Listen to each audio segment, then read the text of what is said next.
Sidelines with Rob Browne. Talk sporty to me.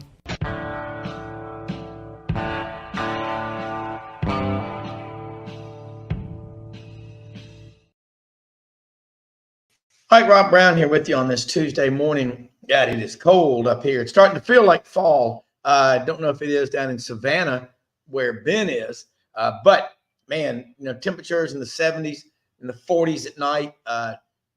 I'm ready for the Ducks to get here. All we ask is that they show up from November 18th through the first week of February for work every day, regularly, where we are, and let us limit out, and we'll be really happy. That's all I ask. All right, Ben Troupe is with us, though, ESPN Coastal over in Savannah. I see him in the bullpen there wearing his Braves hat. We won't spend much time on the Braves playoff effort. That was a quick exit. Man, that was rough.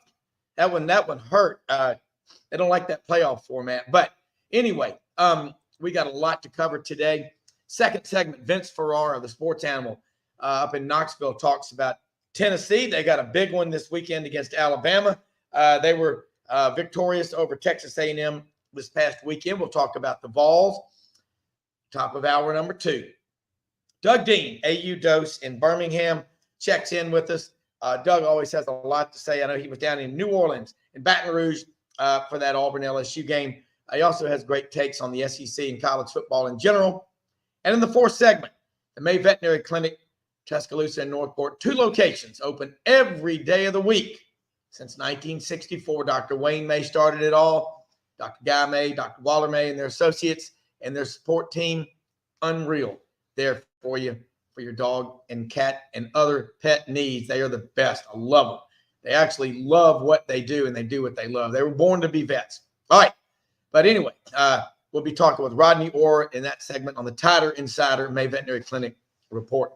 6 days a week, over 300 shows a year. We don't part-time podcast. We full-time. We do it every 6 days a week. Have a lot of fun doing it. And folks, man, it's already bow season, a lot of areas. Deer season's right upon us. Duck season. I think the fall, the second season for dove season's underway.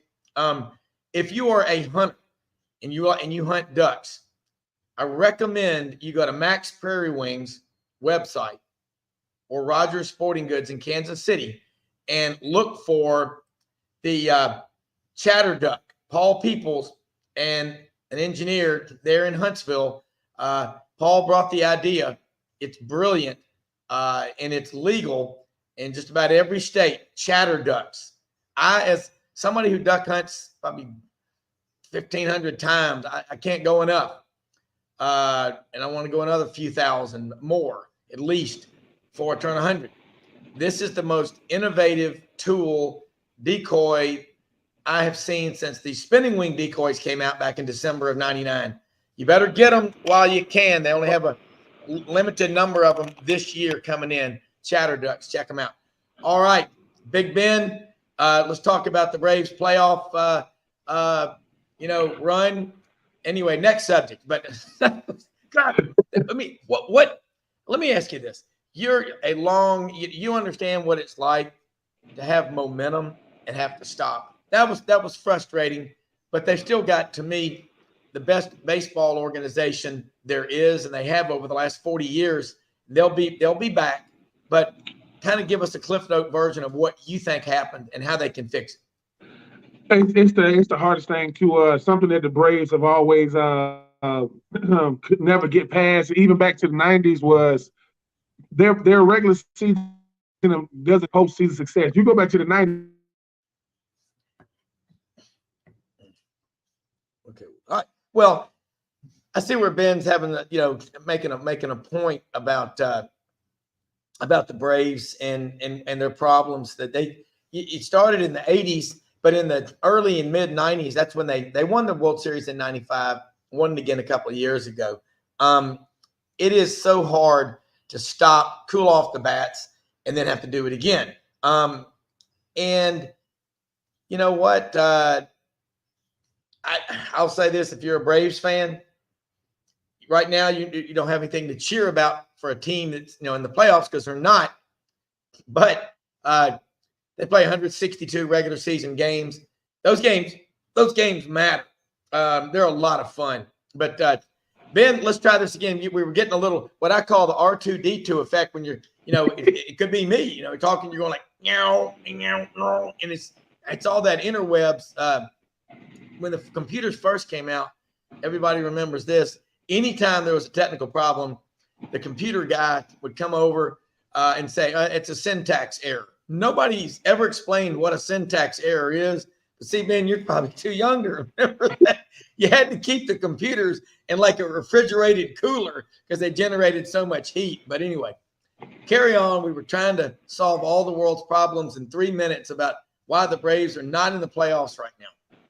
Their regular season success doesn't translate to postseason, and that goes back to the Tom Glavine, John Smoltz era, Bobby Cox era, and when it comes to the Braves, that division that they in, I mean, with the Nationals, with the Phillies, you see what Bryce Harper is doing right now. I think it's his 31st birthday or something was yesterday. He blew like the candles out. It's baseball though, more than anything, Rob. Yeah, it is baseball. Baseball is a very difficult game. I mean, 162 regular season games. Remember, you have the preseason games in the Cactus League and the Grapefruit League, whatever you want to call it. But there's a lot of games in 162, again, regular season games. And then you've got the postseason. And to say it's a grind is an understatement because you may be playing 200 games. That's a lot. That's a lot to put on you. And I'll say this, we love baseball. If they ever do anything else, then we've got the pitch clock and it's speeding the game up. But they do anything else, maybe they could reduce the regular season by a few games. But, you're talking about the economies of those towns where those games are played. If you take away 10 or 20 games, I mean, that's a lot of lost income. So I don't know. I love baseball, but golly, as Braves fans, and I've always pulled for the Cardinals and the Braves. I'm from Memphis, but spending so much time and going to school at Auburn, you can't help but by default become a Braves fan. I love this time of year. It would be better if the Braves were in the playoffs, but you've got the World Series on top of us. College football is really cranking up. I guess this time of year, normally you're starting to see some separation from the better teams. We don't have elite teams right now in college football. And you can attribute that to the transfer portal and what NIL does to make the portal work or not work for your particular school. It doesn't matter. I'll say this. I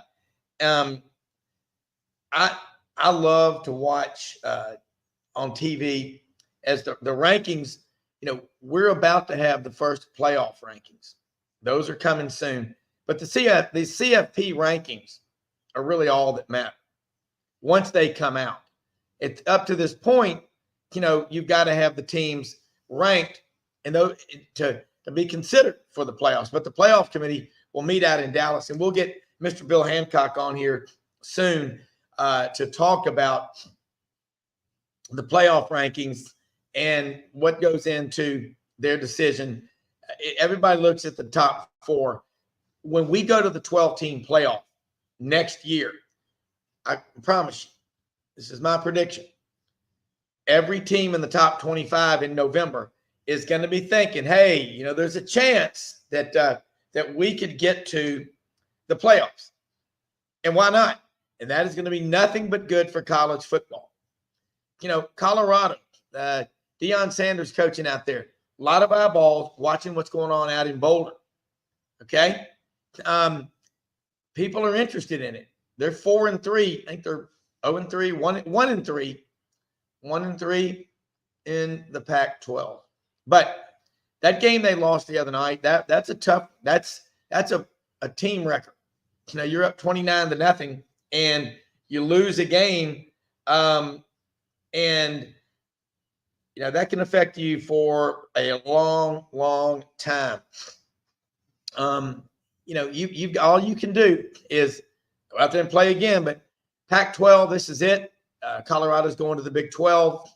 So it's all going to be different next year. But I will say one of the best games I've seen in a while was Oregon at Washington.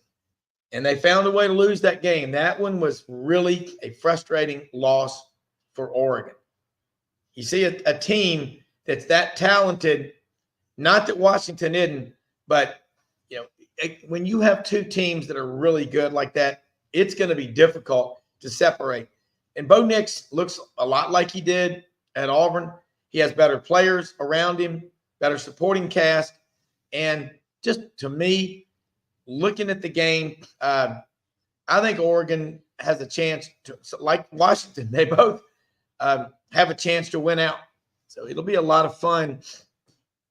It'll be a lot of fun to watch and see how this season plays out. Get back to the SEC. Alabama, Retro Tide Roll. That's what RTR stands for. This is a retro team. They're not scoring 45 and 50 points a game like they had the previous 5 or 6 years when you have quarterbacks like Tua Tagovailoa, Mac Jones, Bryce Young. You do that. Now, Jalen Milroe, different kind of quarterback. It's not really happening in terms of, the points, but the defense. We talked about it in the preseason all summer with Rodney Orr and Gary Harris, who do Tider Insider TV Tuesday nights at 6:30 there in Tuscaloosa. Kevin Steele's defense would put that alpha male culture back, the toughness, and they're getting after their opponents.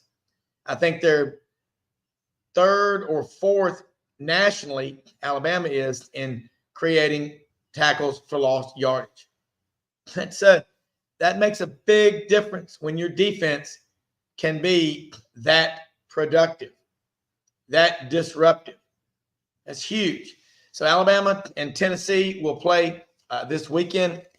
That one's in Tuscaloosa. That's going to be a fun game to watch. I haven't decided who I think is going to win yet. Last week, I thought Tennessee would struggle all week against A&M. Saturday, I picked Tennessee to win, but I thought it'd be a close game, and it was. A&M, they're a mystery. How do you figure them? How do you figure them out? Their quarterback, Joe Milton, is averaging about 3 yards per play, per pass completion, less than Hendon Hooker was at this time last year. I think I'm correct on those stats. And we'll talk with Vince Ferrara in a few minutes from the Sports Animal in Knoxville. Find out, what that is. Audrey, come here, help Ben get on, help. I think the thing with when I look at Joe Milton compared to Hendon Hooker, here he is in his 4th year in college, and Joe Milton struggles to complete, consistently the short and intermediate passes. We know he's got a cannon for an arm, and I'm not a golfer, but I got a lot of friends that are really good golfers, and they'll tell you that what you swing for distance and you putt for dough. And look, Tennessee lost Brew McCoy a couple of weeks ago in the South Carolina game with a broken ankle. That's a devastating loss for Tennessee. Now, he's a great receiver, but he's also one of the hardest players to tackle. He's almost like a running back at the receiver position. All right? So Tennessee on the road in Tuscaloosa. I mean, this is a weird, weird year. Alabama, who would have taken this? If someone said, I'll bet you Alabama goes on the road to College Station, to Texas A&M, 108,000 people standing the entire time, screaming at the top of their lungs, and they're going to rush for 23 yards and have a dozen penalties, and they're going to win the game. Nobody would take that bet, but they did. That's college football in the 2023 season. Who's the best quarterback in America? Is it Sam Hartman? Is it Michael Penix Jr. at Washington? Caleb Williams, defending, reigning Heisman Trophy winner? I don't know. Notre Dame's defense is really, really good. They are among the best defenses that you'll see anywhere. But they've lost 2 games. And they were lucky to get away from Durham 14-10 with a victory against Duke. And lost on the last play of the game. Well, they put 1 second back on there. That was interesting. I think they ought to look hard at some of these teams. Honestly, look like they're just blatantly, we got to cover. We got to cover. Notre Dame got 2 losses. They're a pretty damn good football team. But they exposed Southern Cal Saturday, 48-20. Southern Cal doesn't play defense. They don't care. That's what's going to keep them. They'll lose a few more games this year. I can assure you of that. And hopefully Ben's going to be back on with us in a minute. We're experiencing technical issues. Momentarily, we'll be resuming regular programming shortly, but I've got a lot to cover. But I'm telling you right now, Notre Dame, hell of a team. Look at the Big Ten. You've got Michigan, Ohio State, and Penn State, all at, I think, 6-0. Now, that's going to cancel itself out.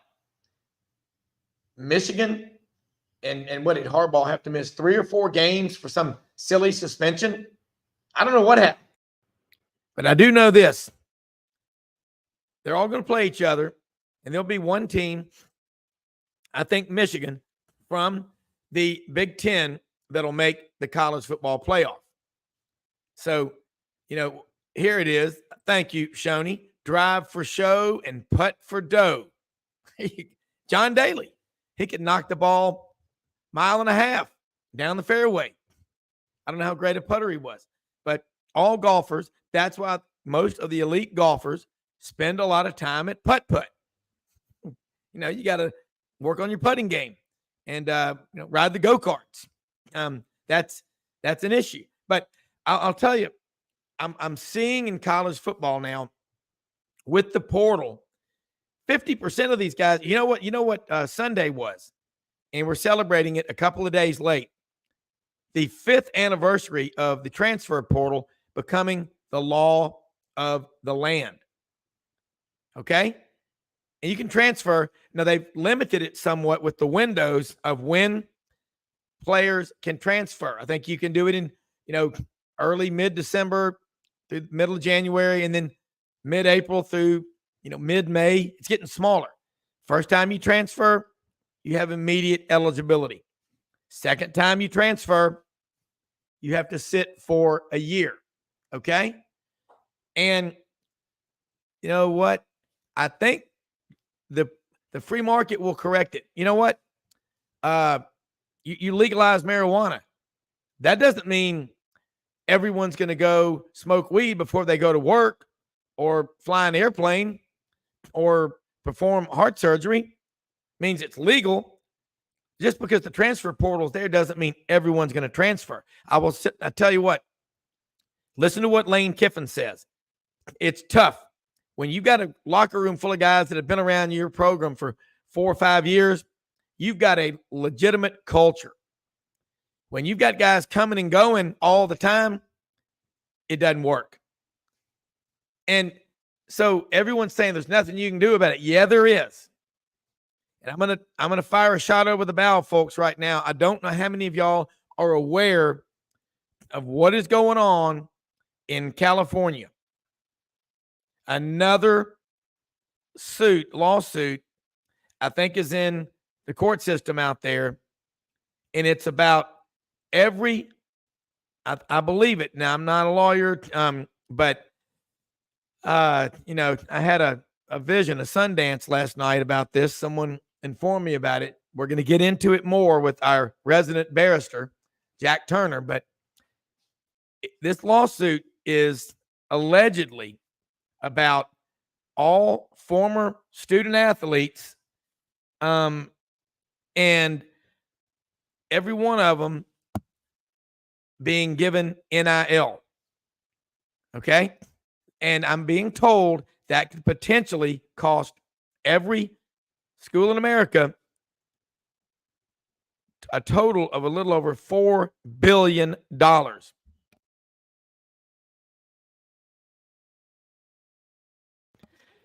And $4 billion, okay?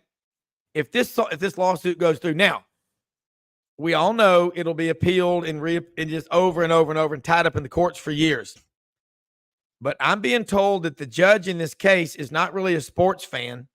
It's not a big deal to this person. Okay? We better hope to God that this thing doesn't, they're not successful. There's some evil people out there trying to take out college athletics. And what I'm being told is college football, college basketball would survive, women's basketball, but then it becomes a Title IX issue. Okay? Can't just have, the sports that make money. You got to have all these sports. Keep your eyes on this one, folks. I believe I don't know if it's in the 9th District or not, but a lot of weird things happen in the 9th District, Circuit Court of Appeals, whatever it is. But the suit is essentially saying that all athletes, student athletes who have come before now are allegedly going to be entitled to NIL. This is insane, people. Absolute insanity. Happening right now, the narrative being driven by a lot of people in this country. The people that support the colleges, the fans, okay, they're being treated like they're like the Washington Generals, that team that goes around the world to get their ass kicked by the Harlem Globetrotters. Kind of reminds me of the Republican National Committee. I mean, seriously, we don't have to take this stuff. I promise you. We can put an end to it. So think about it. We'll figure it out. Free market always wins. We're Americans. We will do it. Ben Troupe just unable to rejoin us right now. May have been censored for being frustrated with the Braves. I don't know. We're going to take a break. Vince Ferrara, the sports animal in Knoxville, will be back with us momentarily. It is Tuesday's edition of Sidelines. We're broadcasting live all over YouTube, 17 other sites. We'll be right back.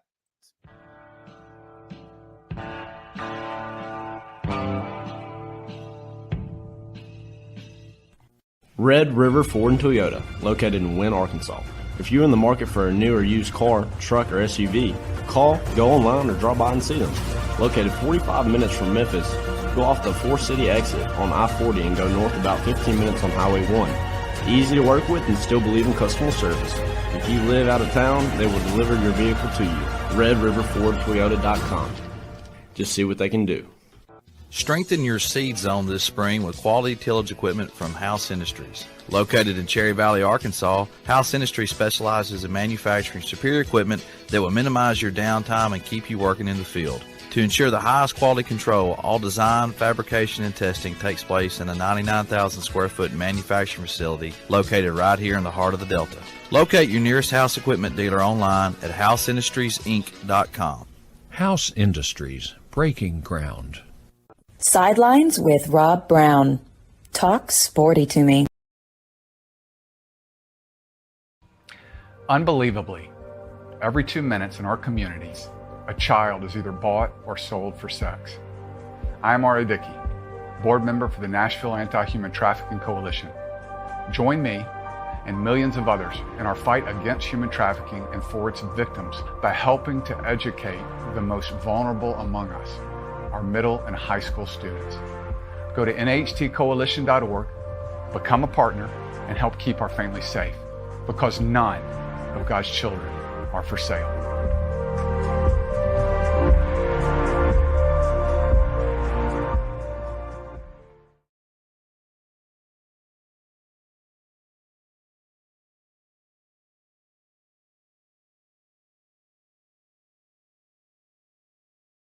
All right, Rob Browne here with you, and Vince Ferrara going to join us here in just a minute. But just keep an eye on this lawsuit, because NIL started with Ed O'Bannon, basketball player at UCLA, I believe. Saw his name and image being used on video games or whatever.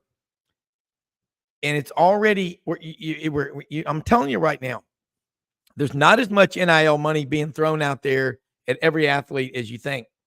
But it is going to cause problems in locker rooms. That's just what it's going to happen. So we'll figure it out. But just keep an eye on that lawsuit.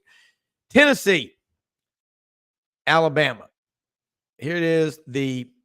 Technically, yeah, it is. It's the third Saturday in October. Next year, don't know when that game's going to be played. It'll be a permanent game. Hopefully it will. I am all for the 3-6 model. The 1-7, no.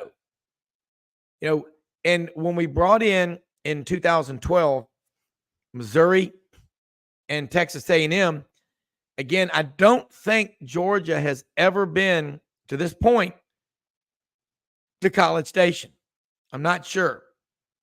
I do remember in 2012, Florida played at Texas A&M in the first Big 12 SEC game in College Station for Texas A&M.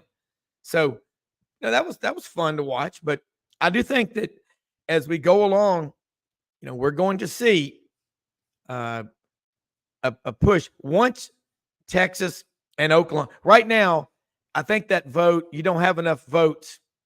And Greg Sankey probably is looking at it saying, I don't have the votes to push through the 3-6. Okay. But when Texas and Oklahoma come in, I believe you're going to have the votes to bring on the 3-6 model. That allows you to keep these permanent rivalries. Tennessee will want to keep Alabama. Florida, Vanderbilt, I guess. Do they want to keep Georgia, Kentucky? I mean, that we're going to get into that with Vince in just a minute. But you want to see these traditional rivalries. They are what make college football so special. Don't think that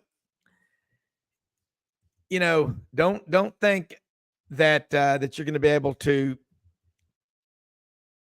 get away with playing these games every few years. I don't see that happening. I really do believe that Texas and Oklahoma will change things when they get into the league in more ways than you think. Now, yeah, Texas is, I think, 5-1, 6-1. Oklahoma's 6-0. They're playing in the Big 12. It's not nearly as competitive as the SEC, but it's going to be a lot of fun when we get them in the league, because every week in in 24 and 25, in the first year, what they did was every team in the SEC next year will play either Texas or Oklahoma. And you talk about tradition and bringing fans. Texas and OU, they haven't been to these campuses. They've been to Oxford. They've been to Tuscaloosa this year. Ask Alabama fans what Texas fans were like in Tuscaloosa. They brought the governor, Greg Abbott. They occupied a lot of the nice hotels and they take over. When they went to Oxford just a few years ago, Matthew McConaughey and the Longhorn Nation, they were everywhere. It's crazy. What happened over there. Okay. And I think that as you go along and you start looking at the future of college football, keep the rivalries. You got to do it. Without the rivalries, you're going to lose a lot of fans. So, and I think they'll do it. Greg Sankey, as Franz Beard always says, when he's in the room, he's going to be the smartest person in the room, or the person with, the most initiative. I can tell you that. And that's the bottom line. You've got to have people that are willing to get out there and, say, hey, for the future of college sports, college football, whatever, We got to save the rivalries. And Florida, Georgia. Now, I'm not a hypocrite. I did think the Auburn, Alabama game needed to be moved out of Birmingham. I love Birmingham. But what it did was led to Auburn Stadium was already 90,000. Alabama's was 62, and then they added on. Now it's 102. That was the best thing to happen.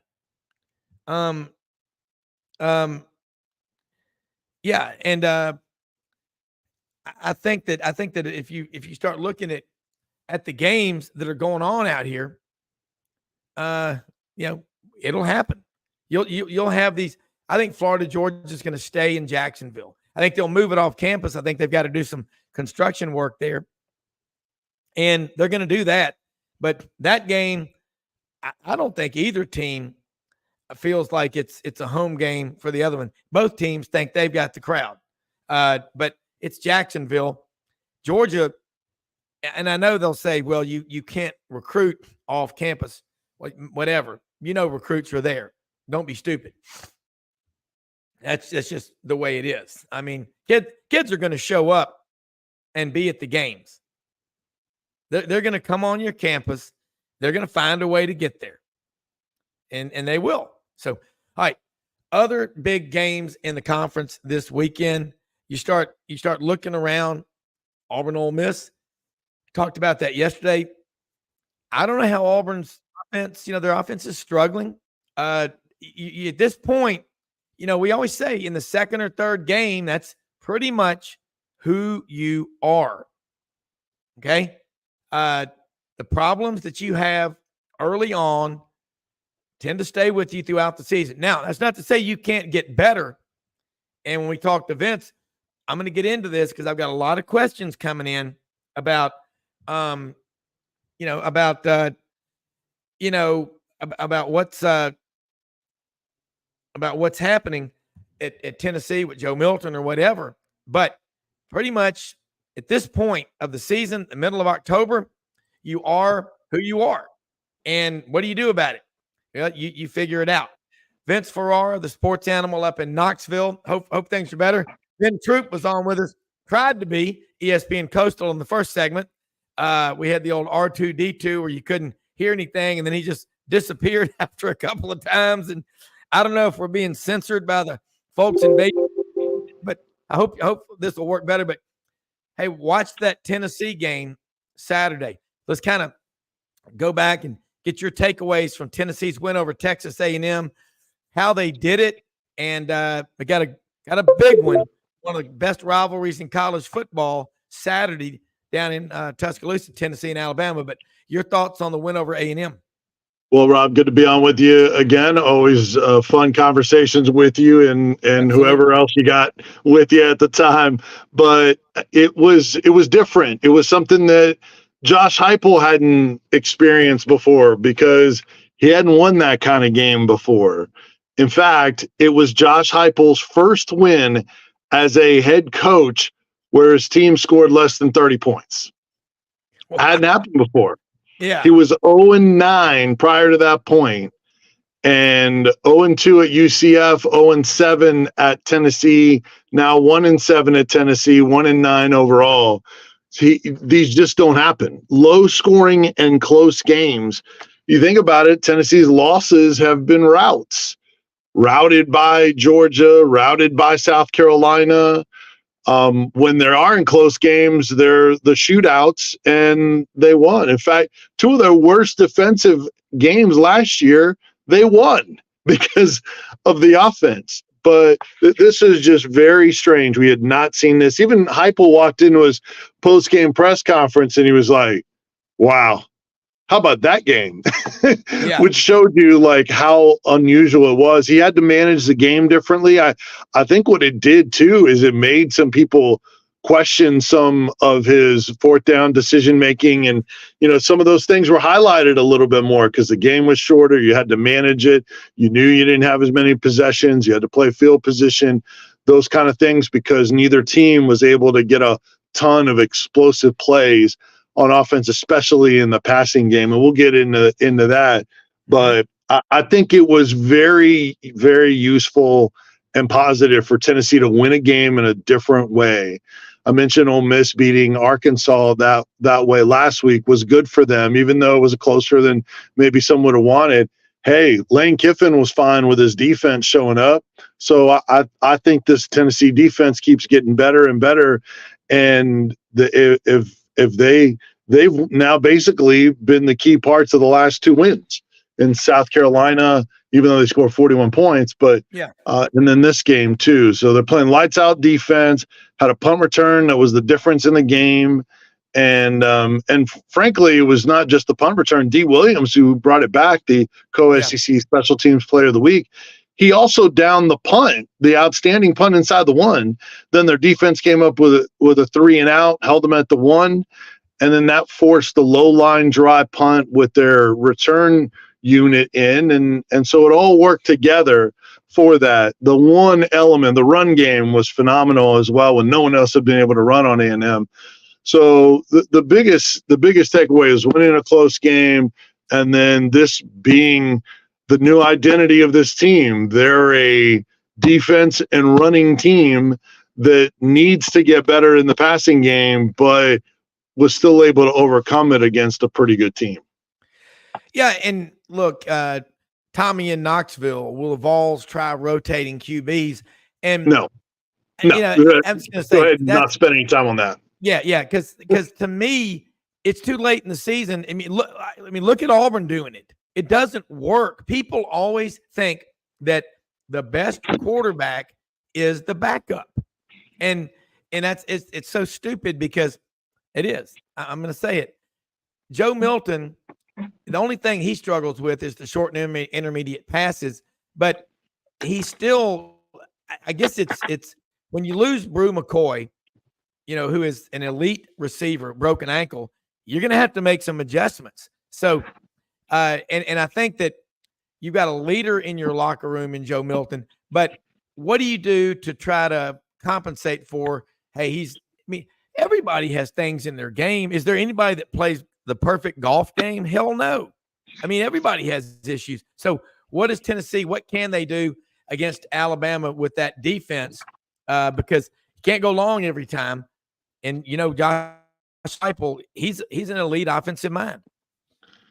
Well, Rob, I'll say this. Probably the biggest thing with Milton, there's several things, it is the deep ball accuracy. Because you know what? If he hits on one or two of those deep balls, kind of cancels out and diminishes the meaning of maybe him throwing a ball behind an intended receiver on a crossing route or a slant or something like that.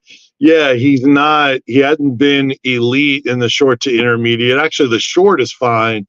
It's been more the intermediate. It's been the middle of the field. That's where he's turned the ball over a little bit more than we're used to seeing. So, but the deep ball can give them the element that they had last year and put teams in more conflict on how they're going to defend Tennessee and open things up for the short to intermediate, for the run game.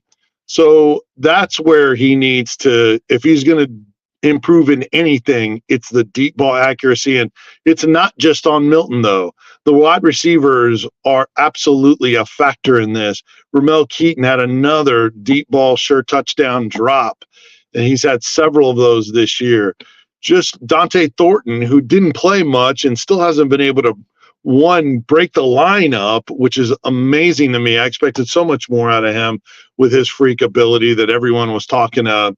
But he comes into the game and Milton immediately throws one and it bounces off his chest into McAllen Castle's Tennessee tight end. So, you just come in a game, you have an opportunity, and you can't hang on to the football. That receiving position has been far short of expectations, and that is part of the deal as well. Milton has his share, the receivers have their share, just the communication, because the receivers have options. They read the defense and they have to know what to adjust to with their routes. They have to be on the same page as the quarterbacks, and for whatever reason that has not happened. I also think that Cooper Mays coming back has taken some of the responsibility off of Joe Milton. but that hasn't in terms of protections and so forth, that has not translated into better play for him yet, which also surprises me. But no, they got to hit on some deep balls, and they can't have more penalty yards than passing yards, which was the case against Texas A&M, 115 to 100. You're not beating Alabama that way, especially if you do turn the football over. And I'm going to hook you up with an amazing stat, Rob, on comparisons of the deep ball for Jalen Milroe and Joe Milton. Check this out. Jalen Milroe, who, if you watch Alabama, he's throwing the deep ball and he's throwing it more often. These are passes beyond 20 yards. Jalen Milroe, 19 of 31, 737 yards, 9 touchdowns, 0 interceptions. That is really, really good. Yeah. Here's Joe Milton in passes beyond 20 yards. 8 of 35, 316 yards, 3 touchdowns, 4 interceptions. That is a massive difference in productivity. Yeah. And, Tennessee was so good at the deep ball. Hendon Hooker was arguably the best in the country at the deep throws last year. And he protected the football. And they used the middle of the field a little bit more than they have this year. So it's not only that Milton has missed on those, and you compare him to last year. Mm-hmm. It's that the bar was so high, it stands out even more, and it makes it tougher for him to live up to that. But you know what? If he executes a couple of those, it's good enough with as improved as this Tennessee defense is. Well, you're right.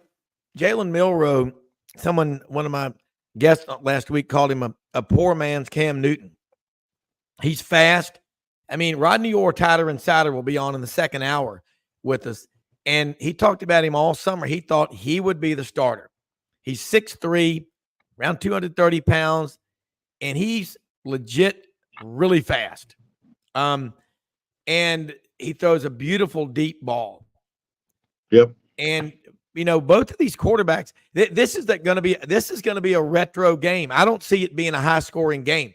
This comment here, Mary in Memphis, Tennessee needs a fast start Saturday. Hell yeah, they do. Especially you go on the road.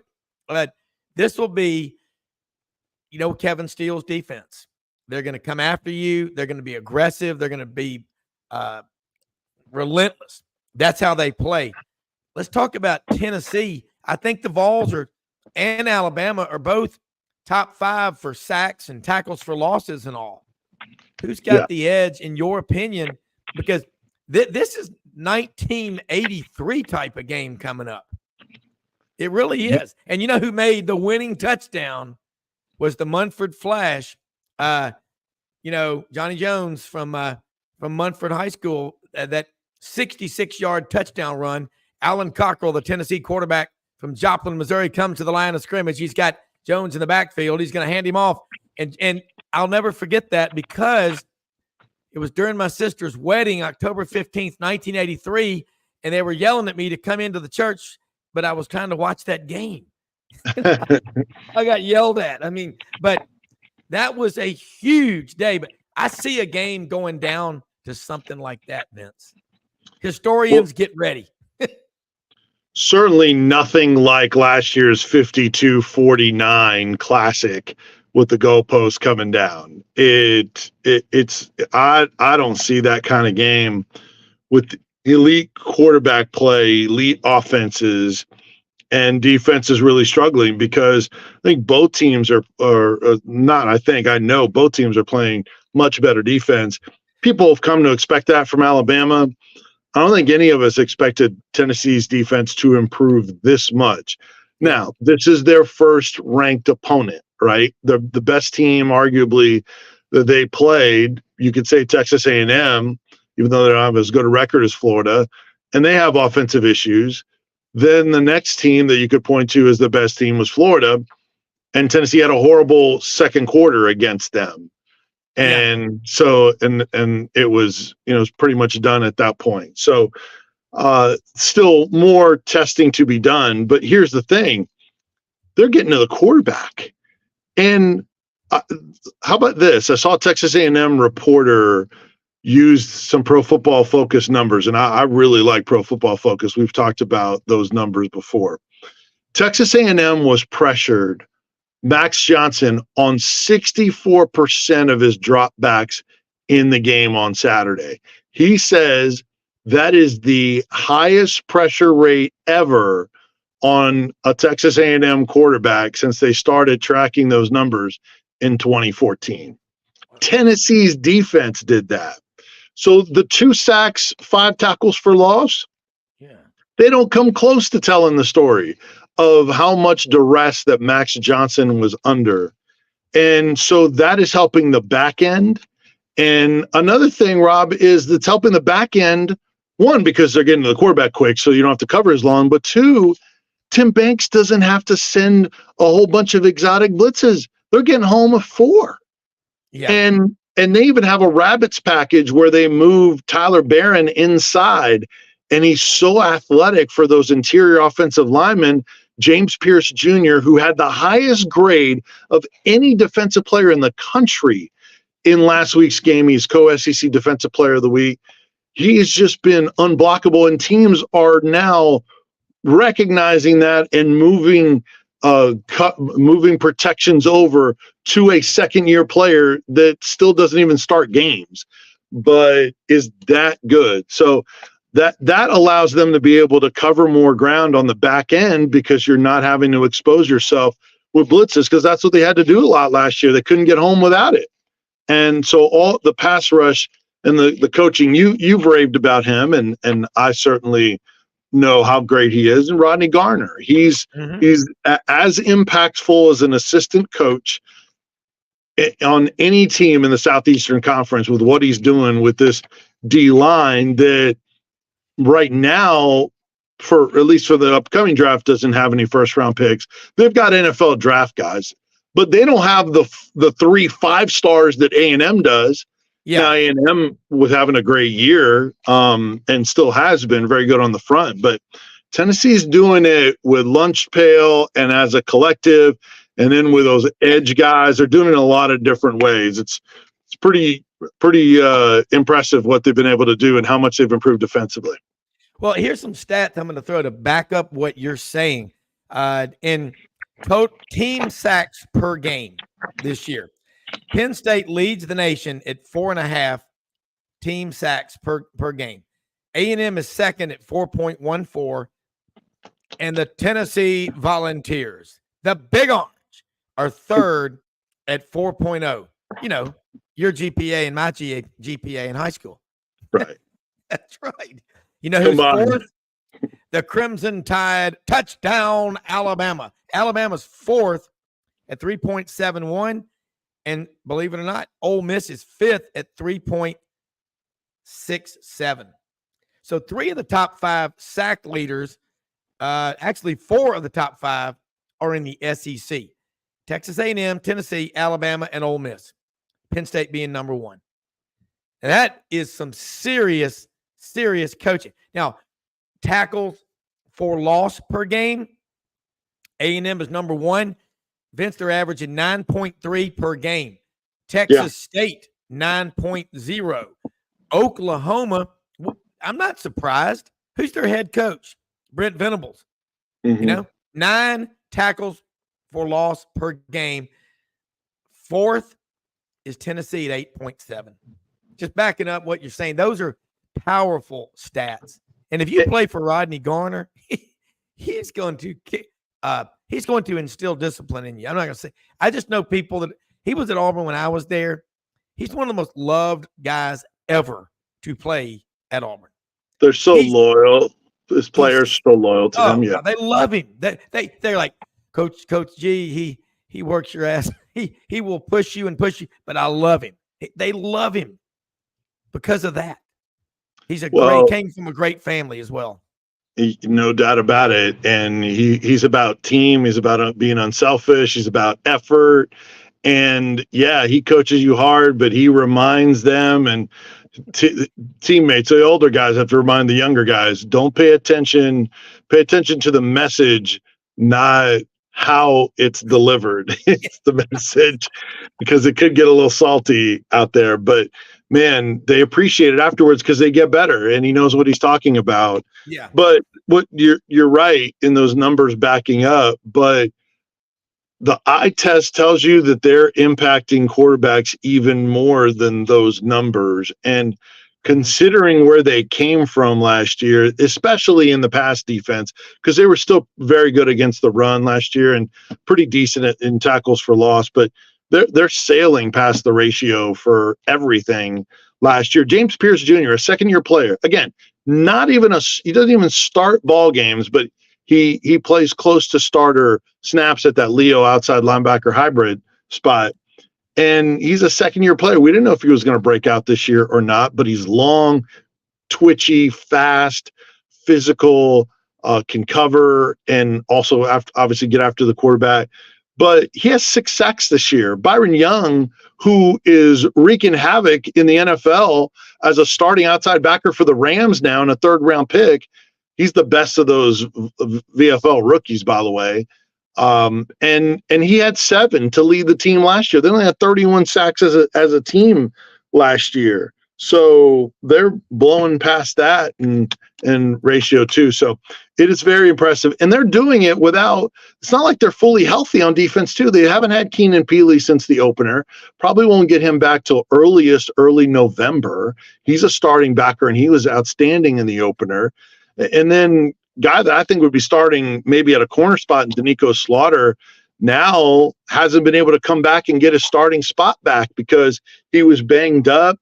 And Kamal Haddon is playing. He's the highest rated cornerback in the league. And fans were booing him earlier this year because he tried to shoulder block Florida in that loss in Gainesville and has had other mistakes and issues. But Gabe Judy-Lally, the BYU transfers, played excellent at that other corner. And, there's just spots aren't there to be had. Omar Norman Lott, excellent starting tackle next to Omari Thomas. He didn't play last game. Their 5-star interior tackle, David Hobbs, didn't play last game. So they're not even fully healthy, and they're still really, really good. It's impressive what they've done on deep. Yeah, it is. And Rodney Garner, ask him the kind of, he's Charles Barkley's cousin. I don't know how many people know that, but they're both from Leeds, Alabama. And when Coach Dye went to recruit him, he said what stuck out was, here comes his coach, He's been around, All-American at Georgia, won a couple of national championships on the staff with Coach Browne at Alabama. He comes to our house for dinner, and after my mom made us dinner and we visited, after dinner, he goes in the kitchen with my mother and seriously rolls his sleeves up and washes dishes with her and sits out on the back porch and just talks about life and talk about football. She said, as soon as he left, she goes, that's who you're going with, is that guy right there. He's just like that. And I mean, he is tough as nails. Tracy Rocker's tough as nails. Right. But that's why guy that I know, a friend of mine, he was a manager on the team and Coach Rocker was there. And he said, Coach Rocker used to tell his defensive linemen, and I can't say it word for word on the air, but he used to say, you're not hit those guys hard, a couple of things, and said, you're not delivering flowers, You're delivering a message. And you think about Tennessee. Audrey and I we were supposed to go up there with cousin Mark to the tailgate, and God, they had fun. But looks like now it's going to be the Georgia game. Get up there for that. Mark said his daughter Molly, who goes to Georgia, has already requested all 10 of his season tickets. So there'll be 500,000 people there if Tennessee keeps winning. But what I'm seeing with Tennessee, and not to say that the 1983 Tennessee-Alabama game was a defensive shootout. I think Tennessee won like 41-34. So, I mean, that was a lot of points for back then. But Vince, in this league, that's an incredible stat. Josh Heupel, first game he's ever won as a head coach, scoring fewer than 30 points. Is that correct? Correct. Wow. Yeah. And look, there's there's so many things that Josh Heupel has done that have been impressive. He snapped long streaks and, extended home winning streaks, 13 in a row at home with a win over A&M. It's 7 straight SEC home wins, which of course Alabama is a part of that, as well as Florida last year. So you can go on and on. Record against ranked opponents is so much better than what it was under the previous coaches in the long list since Fulmer. And so he's 4th in the nation in his record in the last 22 games. He's 18-4 in his last 22 games. And he's 28-8 overall as a coach, and just continuing to put up the W's. And even though it was very different in how he did it, he's done a lot of things that haven't been done in a long time at Tennessee. Now, I will say this: I think back to the Bama game, Rob, the biggest factor for me that is tough for me to shake with as many things as Tennessee has done well, maybe more so than specifically just Milton, is Tennessee handling the crowd noise on the road. They haven't done it well at all in their last 3 true road games. In Florida earlier this year, then last year South Carolina, and then before that the Georgia game. The true road environments, this offense has been impacted by it. Now they have obviously Cooper Mays back, but Cooper Mays played in those 2 last year as well. So, and it's not Hendon Hooker, it's Joe Milton. That's a big concern for me, because I think home field advantage is even bigger, more important this year. And you haven't proven that this offense can travel like a defense should be able to travel. Can the defense compensate for the lack of offense traveling? I don't think against Alabama, even if Alabama is not what we're used to, that kind of dominant outfit, maybe they're up and down and they're flawed for sure, but that doesn't mean that it's still not a tough place to win. And Saban's not going to have the best possible game plan for them. So that's my big concern is, Tennessee's got to prove it that they can handle that environment. They do. Going on the road, I mean, Tuscaloosa, it's the 2:30 game. It's the CBS game. But you're right. Look at Billy Napier. They've struggled on the road, but they got that one in a shootout in Columbia the other day, on Saturday. That can change you. When you've got a defense travels. Defensive lineman, if you're rotating, and Rodney Garner, because that's what he was an offensive lineman in college, but he was a hell of a defensive lineman coming out of Leeds High School right outside of Birmingham. That's where I think this game's going to be won, is on the trenches.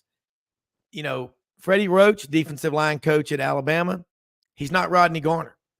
They've got really good linebackers, secondary and all like that, but it's going to be one on the line of scrimmage. Who are you going to give the edge to, depth-wise, talent-wise, and everything? You said Tennessee's not loaded. Hell, A&M has 10 5-stars on that roster. Mm-hmm. I'll be 5 of them on their front 7, but what's their record and what's Tennessee's and what's Alabama's? Right. By the way, love Freddie Roach. I actually played softball with Freddie Roach, former Alabama player, and on that staff. Excuse me. Freddie is a great guy. We were on the same kind of work co-ed softball team, so it was always fun to do that with him and him hang out. He's just a regular guy, and he doesn't have that coach ego to him. But anyway, as far as who has the advantage, look, Tennessee has done a really nice job on their offensive line in protecting the quarterback. Now, they gave up a couple sacks to A&M, but overall this season they have done a good job. I think especially because they got their starting offensive line back in Cooper Mays, and they were able to move Gerald Mincey, put him back in the starting lineup at right tackle, and then Ollie Lane is at his more natural position at left guard. I think that 5 is their best unit. Now the problem is that I didn't think Gerald Mincey had a very good game. He didn't grade out that well anyway either on Pro Football Focus, and then he got hurt on a fumble, and I think somebody fell on him. But Josh Heupel says that he is good to go. He'll be practicing and should be good to go for Saturday. We'll see if he starts or not, but that could be a problem if Mincey isn't in the lineup at right tackle, and they have to go to Dane Davis or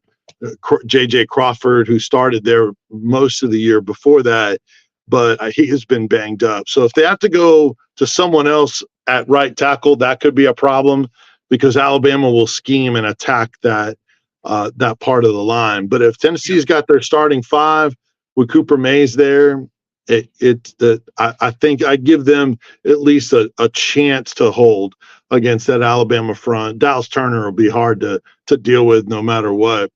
And then look, Alabama's got a streak, something like 7 straight games, I think they said on the broadcast, where they've given up 4 or more sacks, and that no other team in the FBS had done that over the last 20 years. You don't think of Alabama and giving up that kind of stuff, but it is what it is right now. They gave up a bunch of sacks and tackles for loss against A&M, but you know what? They adjusted in the second half. They were much better, gave Milroe time. And when you can hit on those deep shots, you don't have to sustain drives down the field. You just have to give your quarterback enough time to hit them. And when he's accurate, then it cancels out you having 4 or 5 sacks because you're making big plays and making adjustments and getting and improving. So Tennessee has not had that ability. So if they can't protect Joe Milton and they can't hit on the deep shots, now you can't offset whatever blocking issues you may have. That's one area where I do think Alabama has that advantage in making the opponent pay with the deep ball. Yeah. And look, before we let you go, I know you've been up since early. 25 years ago this week, top 5 in college football. Ohio State, UCLA, Tennessee, Kansas State, Florida. And Tennessee went on the road, took care of business. In 98, Tennessee played Alabama at home. Yeah, that was at home. But speaking, and that's 20, and Alabama wasn't even in that top 25.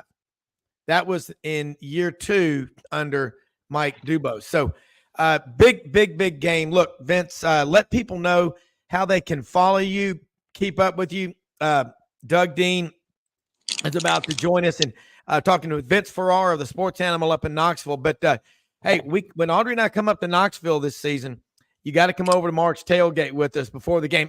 I know you're probably kind of busy. Don't you do pregame, postgame with John Wilkerson on the Vol Network? But you're welcome to come over there and eat some serious brisket. Anything that ever ran, flew, swam, or crawled, it's on the menu. Oh, man, I am there. As long as I don't have to catch it or shoot it, as long as I can eat it, I'm good to go. Okay. But, yeah, I'm on the Vol Network pregame, which starts, Big Orange Countdown, starts 2 hours before kickoff and then ends the part where we're at outside gate 21. They have kind of outdoor seating there. That's where our stage is set up. So in that area, 2 hours to half hour before the game is where I'm at. So you guys are welcome to swing by there if it times out. But before or after that, I can come by and see you guys. So you can follow me on Twitter at Vince Sports, VINCE Sports. The show that I host each weekday morning with John Wilkerson, who is also my broadcast partner on Tennessee baseball. He's a longtime voice of Tennessee baseball, and we're partners in the morning, Sports Talk. And that's from 6 to 9 a.m. Eastern. You can, wherever you get your podcast, you can subscribe to that. And then also check it out on our website, 991thesportsanimal.com. And then there, go to the blog section, and I'll have more blogs coming up this week, and always plenty of Tennessee content, press conferences, all that kind of fun stuff in our video section if you guys want to check that out, see what Tennessee's talking about. Yeah, Doug, I think, has a question for you. Yeah, I was going to say jokingly, of course, we're all very sad for Brock Bowers, and we don't want any player that's that electric to watch to be taken off the field with injury. But advise your Vol fans, don't look ahead to November 18th. if you know what I mean. This is still the proverbial third Saturday in October, and starting a year ago, thanks to the Heupel and that team, this series really means something again. Are you guys excited to make the road trip? No doubt. And I don't think fans are thinking about Georgia right now. Certainly when that injury and the timetable came out, you're trying to figure out, all right, does that include Tennessee game or not? It gives us a better chance to win. I'm sure those things were said and have popped up in the minds. But no, it's not going to matter really if Tennessee doesn't beat Alabama. And there is so much incentive for Tennessee to beat Alabama. And there's confidence this year because of what happened last year and the streak being snapped. But the fan base isn't over the top right now. They're not.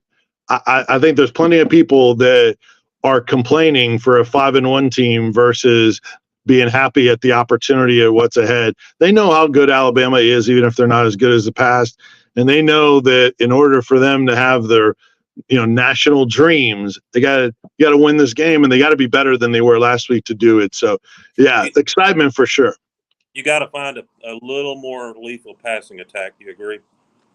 Oh yeah, definitely. Got to hit on some of those deep shots. It's not what it was last week was the worst it's been, but it's not good enough to be some of the better teams, despite the outstanding run game, best in the league, and then the defense, which has been way improved from a year ago. So yeah, they got to hit on some of those deep passing, deep shots for sure.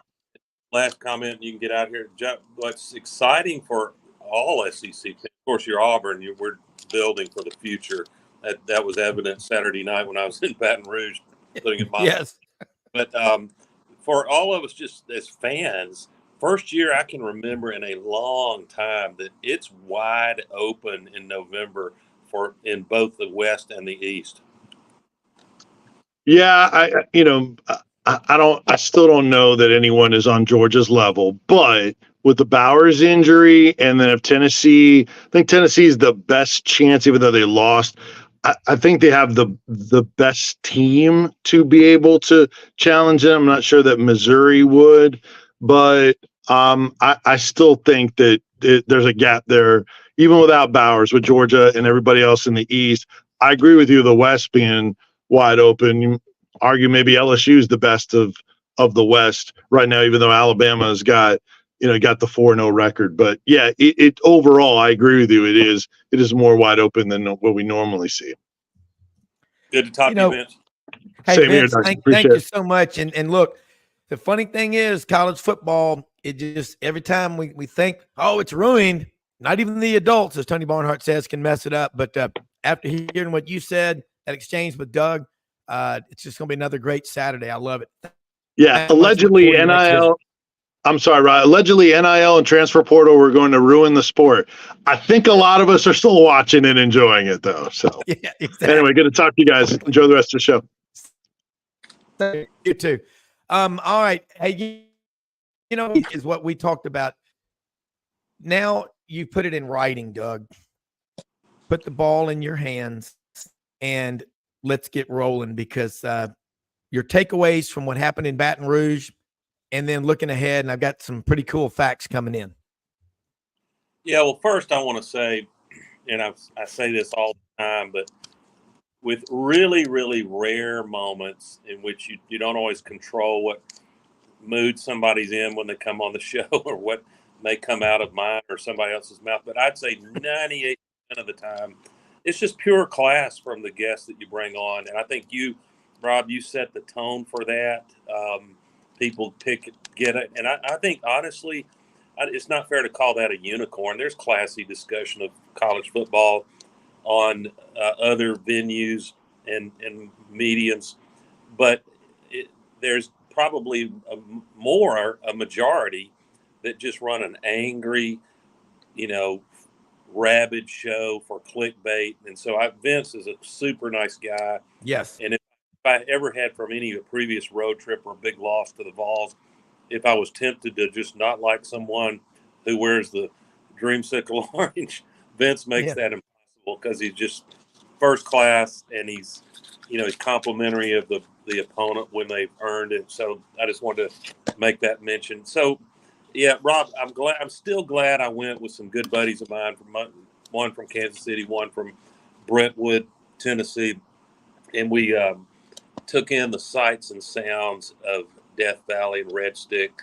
and the LSU fan base they honestly, uh, because I'm a homer, Auburn would get my favorite game day vote. But if you really press me and cross-examine me on that, I'm going to have a soft spot in my heart for those crazy Cajun fans. Yeah. On game day in Baton Rouge, the weather was perfect, jambalaya and all kinds of table fare wafting through the air, and the invitations to partake were many. The thing that will be riveted in my memory is that really in a delightful way, it's a little rowdy, but how I can tell that if you blindfolded me, I could tell that I'm in Baton Rouge on a game day. It's not the dudes that run up to you and trash talk a little bit, all playful, none of it life threatening.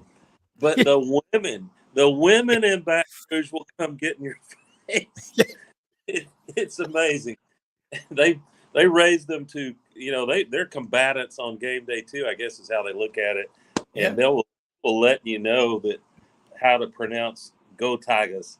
So tip your hat to LSU. I know the doctrine of Jabba, Rob, just Auburn being Auburn, it would be our bad luck that we get to play Georgia a couple of weeks before Brock Bowers is unhealthy, and we get to play LSU at night in Death Valley. No excuses. You got to go strap it on.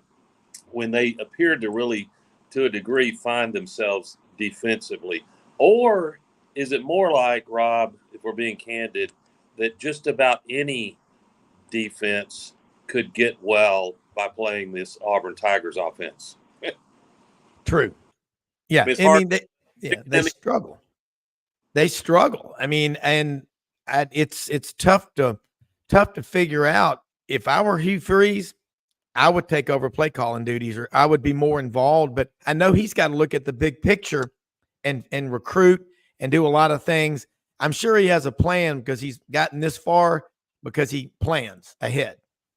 Yeah, and let's talk about that. I should always say, or you could run a banner, a disclaimer anytime you have me on the show, that the next game that I coach at Division I college football will be my first, especially head coach. Yeah.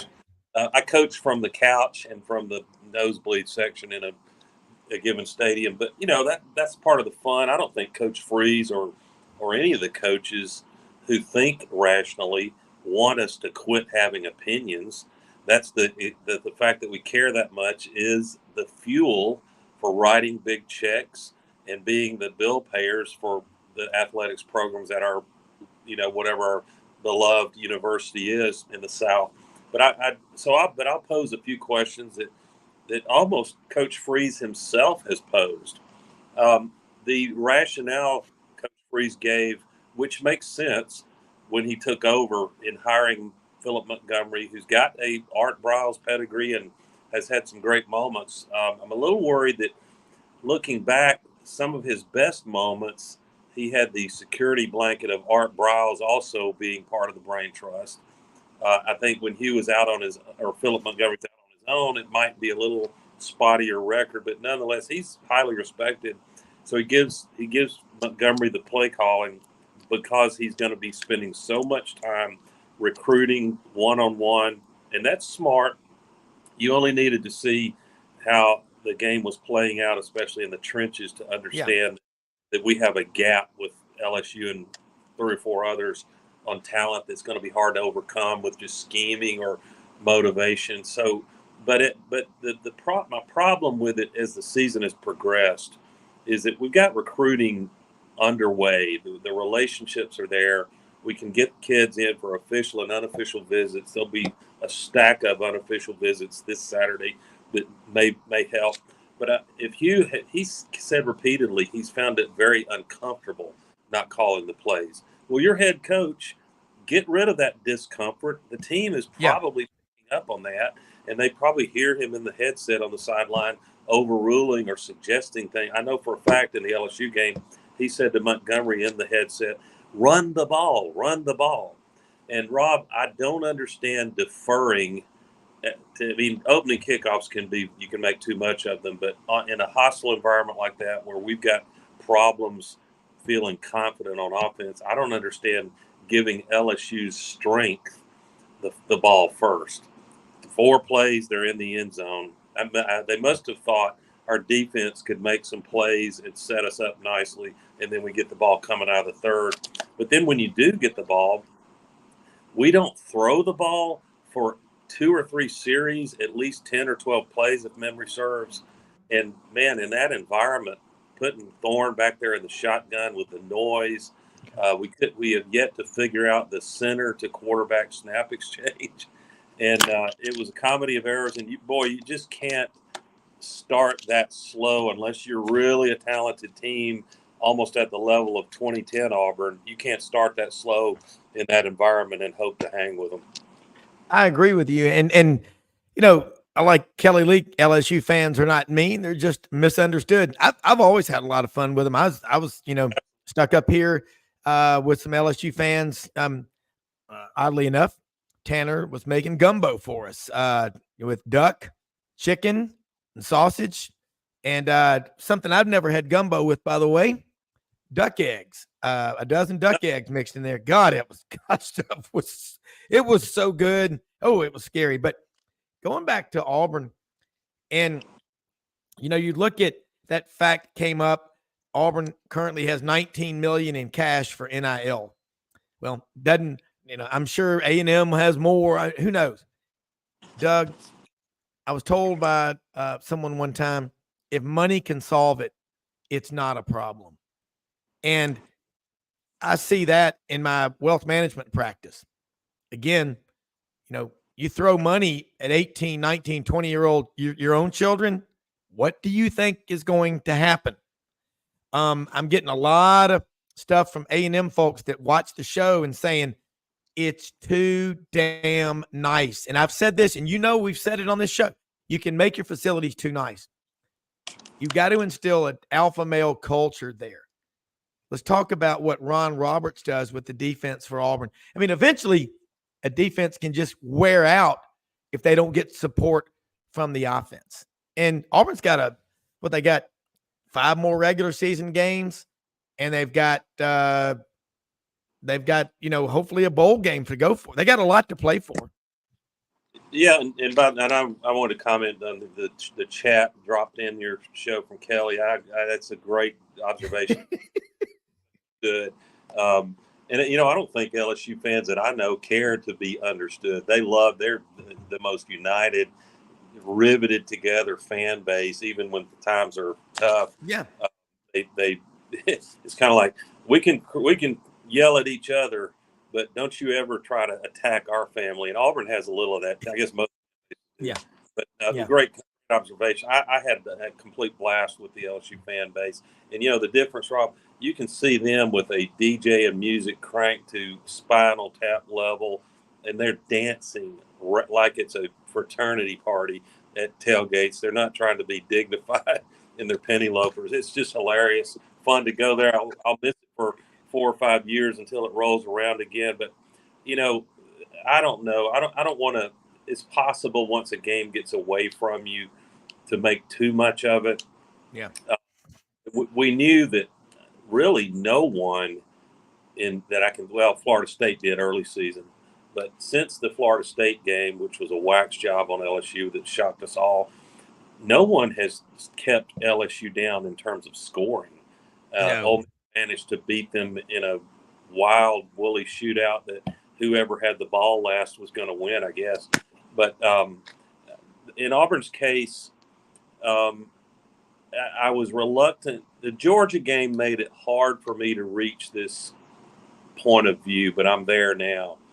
And that is that this is not a reload project that Hugh Freeze has signed on to. It appears more like a rebuild process when you talk about needing quality depth to compete a whole season. That I liken probably to 1999, when Tuberville was hired his first year. Yeah, who can forget Terry Bowden fired mid-season in '98, and recruiting had gone to hell.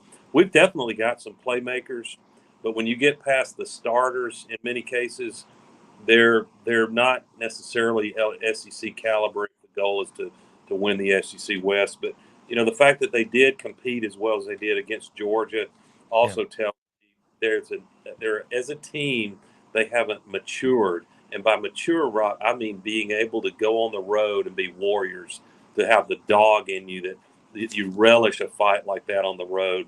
They looked a little more timid and scared when we got punched in the face early in that game. And yet it was still 27 at the half. You're getting the ball. If you can make something happen and get it to a one-score game, maybe momentum shifts. But we just need a few more playmakers, especially on offense, to make that happen. Yeah, and speaking of that, I saw on one of my threads that I'm on, and it was kind of funny.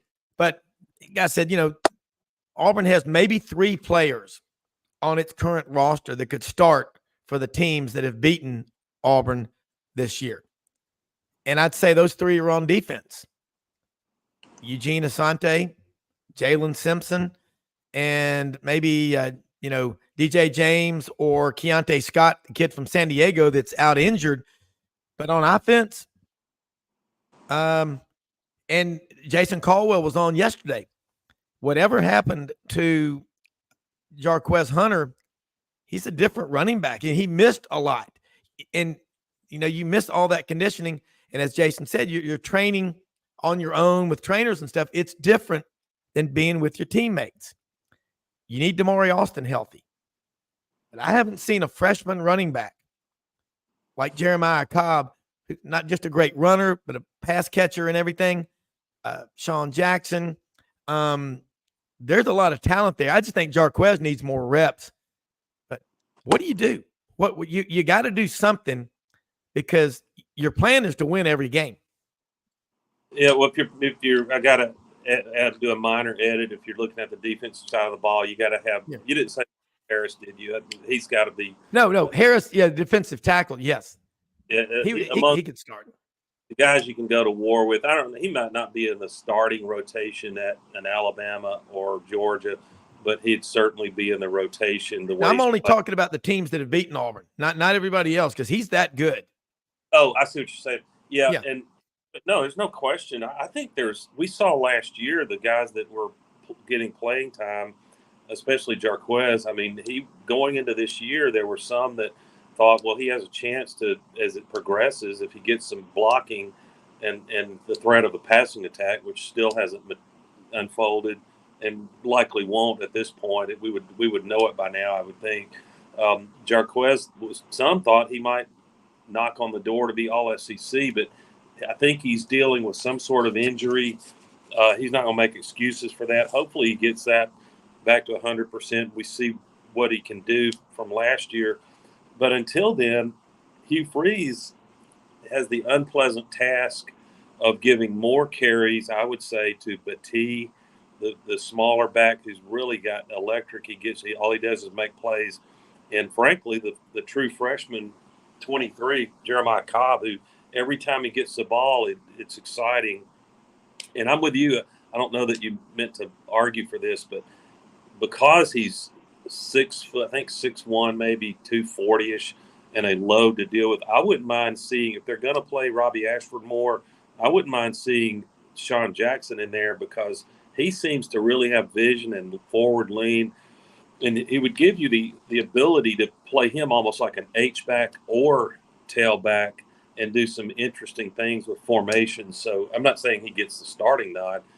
That probably still needs to be Batee, Jarquez if he can get healthy, and clearly Jeremiah Cobb. But there's some formations. If Robbie's in there, you can have a 1-back or 2-back set. You can go tight end heavy, or you can split a tight end out. You can take a tight end off the field and have a 2-back set with Robbie, the running read option, which is the formation they used on that 9-yard go-ahead touchdown in the third quarter against Georgia. So there's a fan outcry that I've heard. I don't know about you.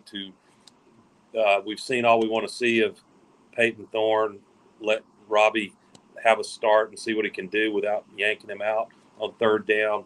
I wouldn't oppose that, but I'm also realistic that I think the reason they've started Peyton Thorne is that they, for whatever reason, they haven't conveyed and transmitted the entire offensive system to Robbie. So it's possible that defenses with a little of time to adjust would be able to shut down even Ashford if we're running such a limited offense.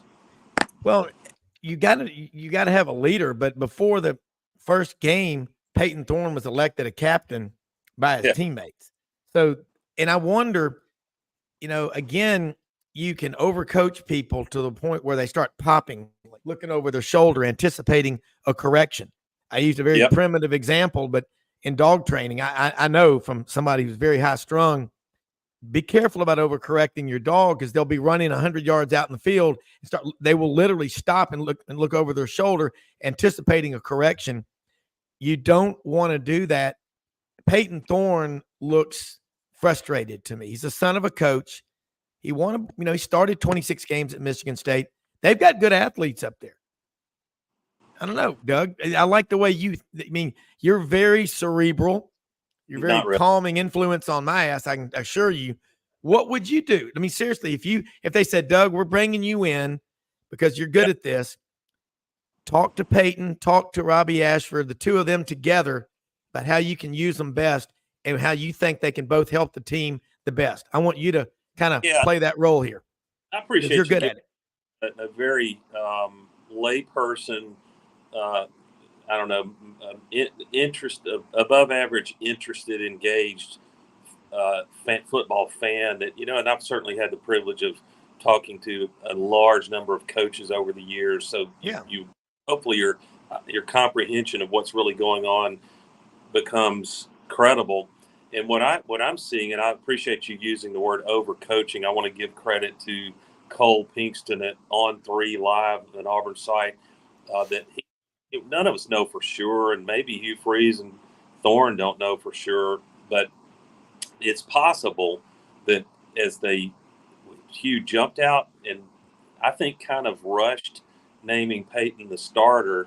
Remember when we still had 2 or 3 weeks of fall camp left, and I think Hugh said that it felt like Peyton had been pressing, and going ahead and naming him the starter would calm him down and give him some confidence. That may have been premature. For all we know, Ashford was going to go on to look more like the guy that should start the first game, and let's see what he's capable of. But I'm sure too, when you're sitting there and somebody has spent a wad of money on NIL to bring a Michigan State transfer in, Peyton Thorne, who did throw for 6,000 yards at Sparty. I think we can now conclude that the defensive front is probably a little more manageable in the Big Ten than it is in the best part of the SEC. So here's what I would do. I think some of this may be on the Hugh Freeze and Philip Montgomery. If you want to throw Kent Austin in there, that's fine, but they're all coaching up the QBs. I think you pick us if you're going to play Thorne and or Robbie, and that's what Hugh sounded like in his Monday presser, that you'll probably see both of them on the field. I guess I'm okay with that. I just hope it's not swapping them out in the middle of a series just because it gets to a third down.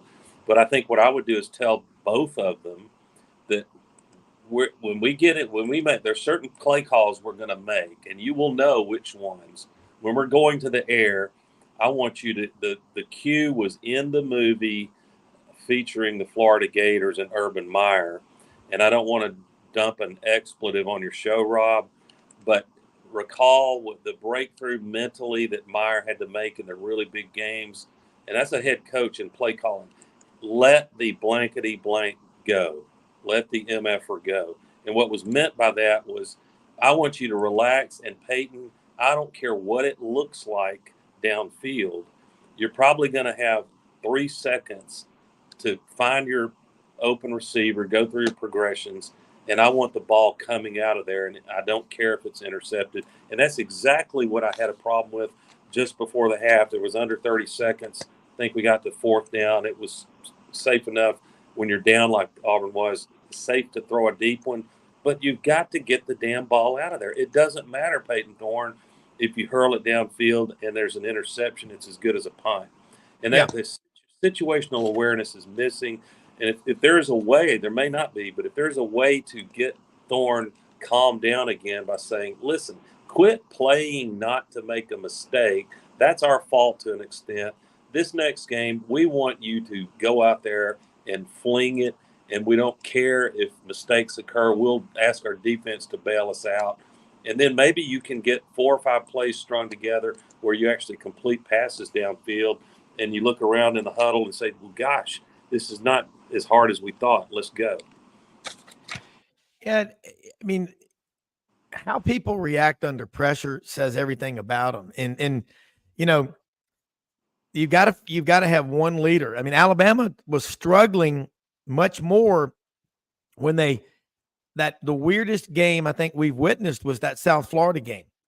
I'm convinced Jalen Milroe was told, you're not playing today against South Florida. Suspended or something. I don't know. I don't know. I'm not there. I'm told he pouted all week in practice leading up to that USF game. But, boy, you got to credit that Alabama staff. After it looked as bad as it did with the backups, and that's a cautionary tale to all of us, the backup quarterback always looks better than reality, or sometimes they do. But they had the guts and the wisdom to put Milroe back in. And for the most part, he has been competitive, hadn't been perfect, and probably won't be through the rest of November.